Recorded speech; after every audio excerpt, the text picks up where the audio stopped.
La tente que Moïse dressa pour le Seigneur dans le désert, tout comme le temple que Salomon fit à Jérusalem, représente l'état de la Sainte Église universelle, dont une partie règne déjà avec le Seigneur dans les cieux et l'autre partie est encore en cette vie, en pèlerinage loin du Seigneur, tandis que ses membres meurent et se succèdent les uns aux autres. La différence principale entre les figures touchant la construction des deux demeures est que la tente désigne l'édification de l'Église actuelle, qui la fait peiner chaque jour dans le labeur, alors que le temple désigne le repos de l'Église à venir, chaque jour plus parfaite à mesure qu'elle reçoit les âmes quittant ce monde au terme de leur labeur. Car Moïse établit la tente alors qu'il était encore en route vers la terre promise avec le peuple de Dieu. Salomon le temple, après avoir pris possession de cette même terre promise et en être devenu le roi.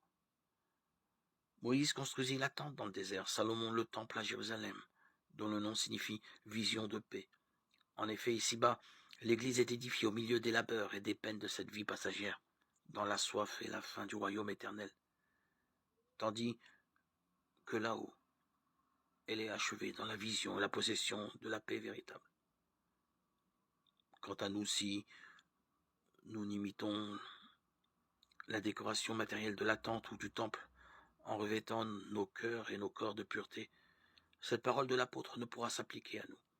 Vous êtes le temple du Dieu vivant. Comme Dieu l'a dit lui-même, j'habiterai, je marcherai parmi eux. 2 Corinthiens 6, 16.